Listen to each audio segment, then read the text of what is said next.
ניצן מתן, אני מדבר מטעם מטה המאבק של מתנגדים. נגיד, הרקע שלי שהיה ואני משתמש, עשיתי תואר של מדעי הים, כרגע אני מסיים תואר שלי עבודת מחקר תחום הדלק, תקווה אחרי זה דוקטורט. עכשיו אמרו תחליפי נפט, גם משרד האנרגיה, גם משרד הגנת הסביבה, המדענים הראשיים אומרים שאין תחליפי נפט בזמן הנראה לעין שיהיו במחיר סביר.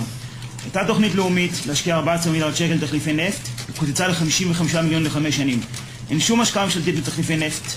אין לנו שום... היא עולמית, למה ממשלתית? הייתה השקעה ממשלתית של 14 מיליארד שקל ב-2010 לעשות תחליפי נפט. עכשיו, שני מדענים ראשיים במשרד האנרגיה... ההשקעה היא עולמית, אנחנו מסוגלים לעשות תחליפי נפט. כן? עדיין אנחנו חוקים מזה. המדען הראשי של משרד האנרגיה... רק ישראל, אנחנו מדינה קטנה. המדען הראשי של משרד האנרגיה אומר שזה לא ריאלי. אני מניח שהוא מבין יותר כל אחד בחדר. בעולם. יש את המסמך, אני אשלח לך בשמחה. עכשיו, אנחנו מדברים פה על ייצוא.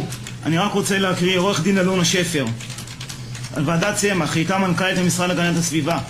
ואומרת שהדוח הסופי של הוועדה ערוך באופן מגמתי, וכל תכליתו להצדיק החלטה בלתי אחראית ובלתי מבוססת לייצוא נרחב של גז טבעי מישראל.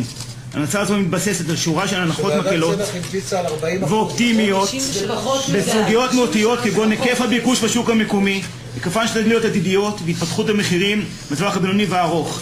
חברת ועדה שאומרת שהדוח הזה היה לא נכון, זה לא מה שנאמר. אני חושב שהוועדה צריכה להידרש לזה.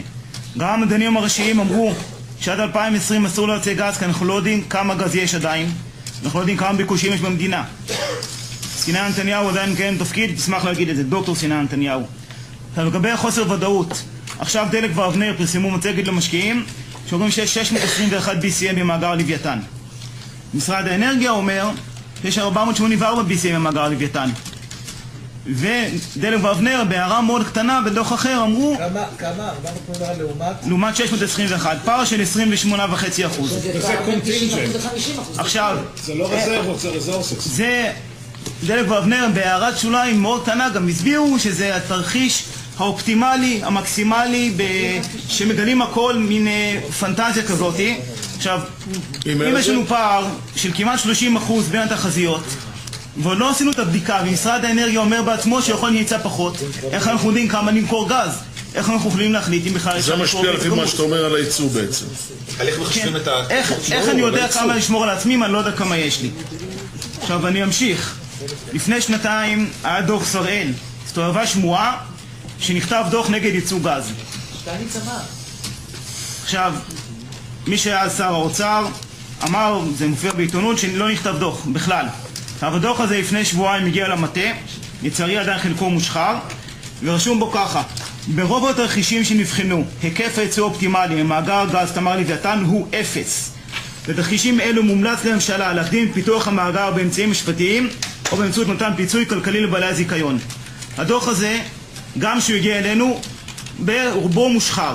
שכתב את זה היה הכלכלן הראשי דוקטור מיכאל שראל, דוקטור ויר האוורד. אני חושב שצריך לקבל את כל הדוח כולו להתחשב בו. אנחנו מדברים פה הרבה מאוד על עניין של ביטחון המדינה. דוח שיצא באפריל של ה-OECD וארגון הבריאות העולמי קובע שבישראל 2,452 מקרים מוות בגלל זיהום אוויר.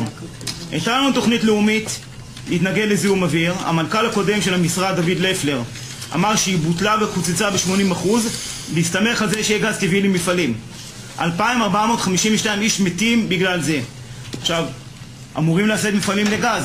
הייתה תוכנית, יש תקציב למשרד האנרגיה של 120 מיליון שקל לעזור להסבה למפעלים, הוא השתמש ב4 מיליון. זה הכל. אין הסבה לגז. עכשיו מדברים על תחבורה. ביקושים לתחבורה, רשות הגז טבעי עשתה תחזית לתחבורה, מדברת על 85 BCM עד 2040, אם חצי מהתחבורה עוברת. ו10% מהביקושים, בהנחה שיש לנו כמויות אדירות של גז שיכולים כבר 6 פחות. זה חיסכון אדיר למשק. תודה. אני רק להגיד דבר אחרון, עלות של זיהום אוויר, לפי משרד הבריאות, שאפשר לחסוך 24 מיליארד שקל בשנה. אתם רוצים 240 מיליארד שקל לחינוך, לכל הדברים האלה? 10 שנים, כל הסכום הזה מופיע. תודה.